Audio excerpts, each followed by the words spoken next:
Abra sua Bíblia, por gentileza, no livro do profeta Jeremias, capítulo 12, versículo de 1 a 5. O tema da mensagem dessa noite é Corra com os cavalos. Melhor. Diz assim a palavra do Senhor. Ó Senhor Deus, se eu discutisse esse meu caso contigo, tu provarias que estás com razão. Mas eu prefiro te fazer algumas perguntas sobre a tua justiça. Por que os maus ficam ricos?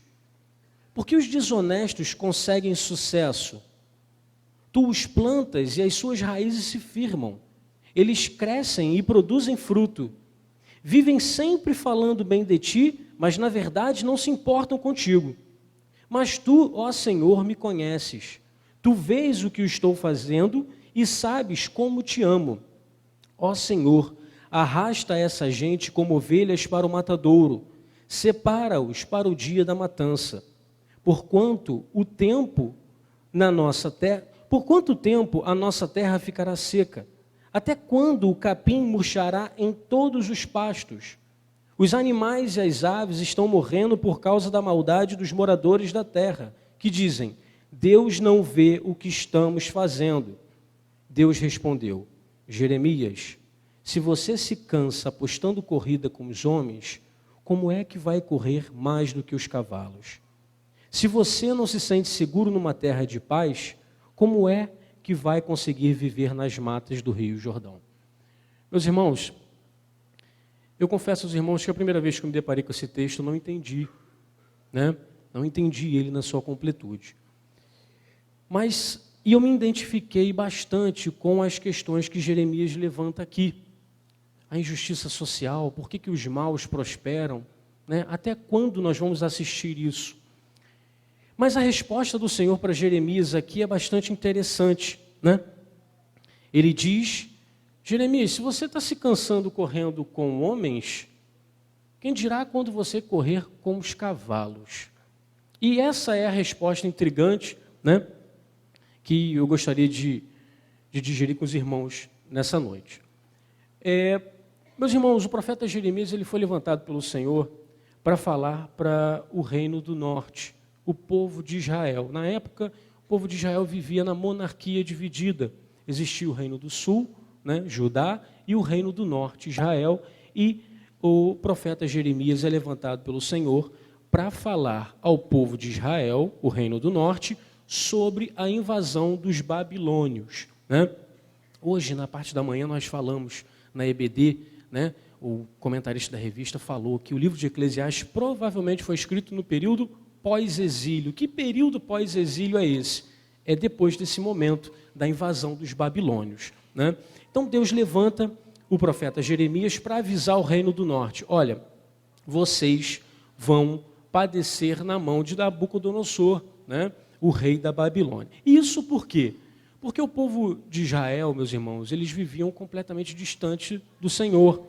Então Deus usaria o rei Nabucodonosor, o rei da Babilônia, para poder fazer justiça e trazer o seu povo para junto de si.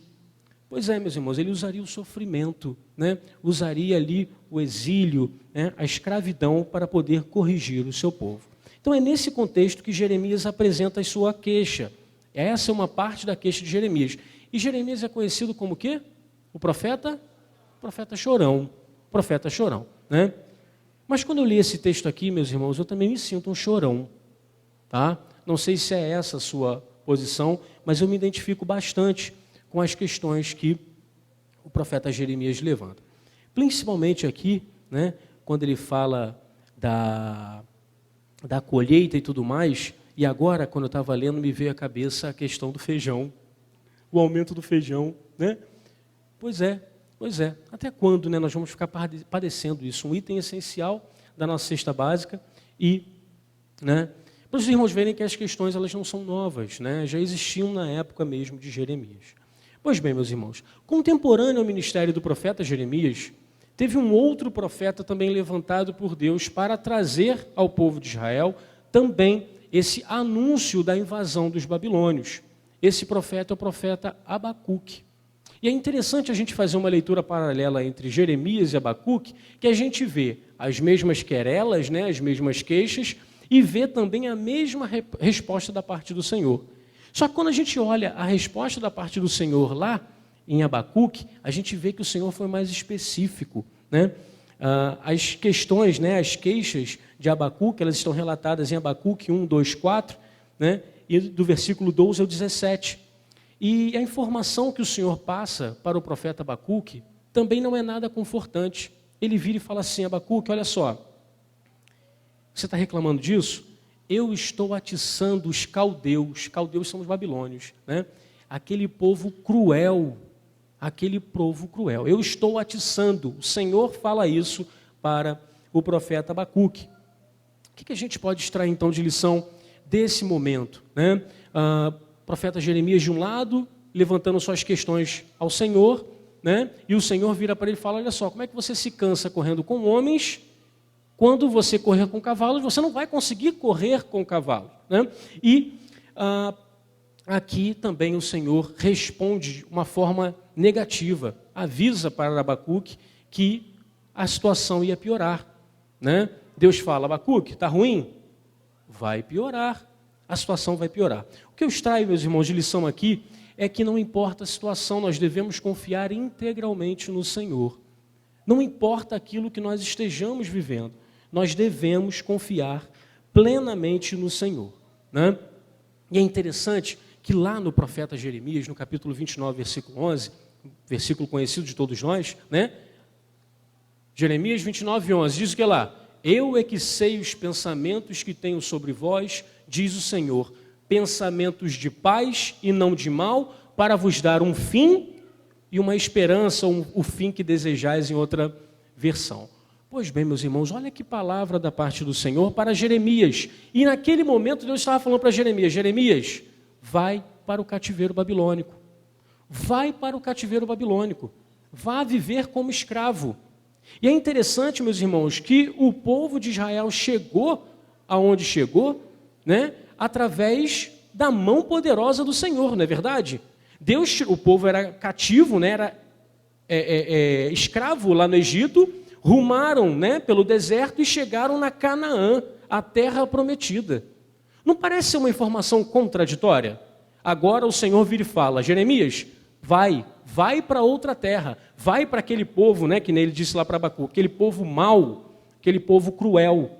Parece, meus irmãos, ser uma informação contraditória. Pois bem, nós devemos confiar no Senhor, ainda que a nossa razão não esteja satisfeita, ainda, né, que dentro da nossa lógica aquilo ali esteja completamente errado. O que você precisa acreditar é que, ainda que as coisas fujam ao seu controle, ela não foge 1 milímetro do controle do Senhor. Isso é ter fé, né? Isso é ter fé. Ter fé, diz o pastor Augusto Nicodemos, o pastor da igreja presbiteriana, ter fé não é dar ordens a Deus: Senhor, cure em nome de Jesus. Isso não é ter fé.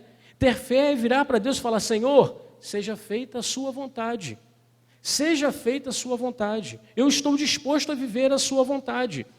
Só que quando você diz isso, muitas das vezes, a sua situação pode piorar. Mas o plano do Senhor é maior, porque Ele deseja que você corra com os cavalos, né? É isso o que o texto diz aqui para nós, né? Os planos do Senhor, meus irmãos, eles são muito maiores do que aquilo que nós podemos enxergar, né? Semana passada eu estava pregando lá no Outeiro e eu tenho uma certa dificuldade de entender as coisas se eu não conseguir visualizar, sabe? Não sei se os irmãos são assim, né? A gente tem essa necessidade de concretizar aquilo que está em abstrato na cabeça. E eu não consegui entender como Deus é eterno. Aquilo que é eterno, né? Deus é sempre eterno, Ele não tem início e não tem fim. Eu não consigo entender isso, porque eu tenho um início. 1º de abril de 1983. Eu nasci no dia da mentira, é verdade. É verdade, eu nasci no dia da mentira, né? Eu tive um início e eu vou ter um fim, eu sei disso. Eu vou morrer um dia, né? Mas Deus é eterno, Ele não tem início e não tem fim. O que me vem à cabeça, irmãos, é que Deus, Ele olha para a nossa vida como se você estivesse olhando para uma maquete. Uma maquete, a gente não faz uma representação de uma estrutura física que eu quero fazer, não é assim? Fizemos a maquete foi do outeiro não, foi aqui da lateral. Então você olha para aquilo ali, Deus olha para a sua vida dessa forma, porque Ele é eterno e você é passageiro, você, você vai morrer um dia, você tem início e você tem fim.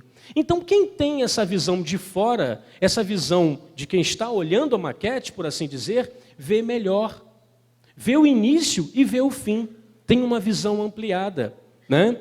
E nós devemos confiar nisso.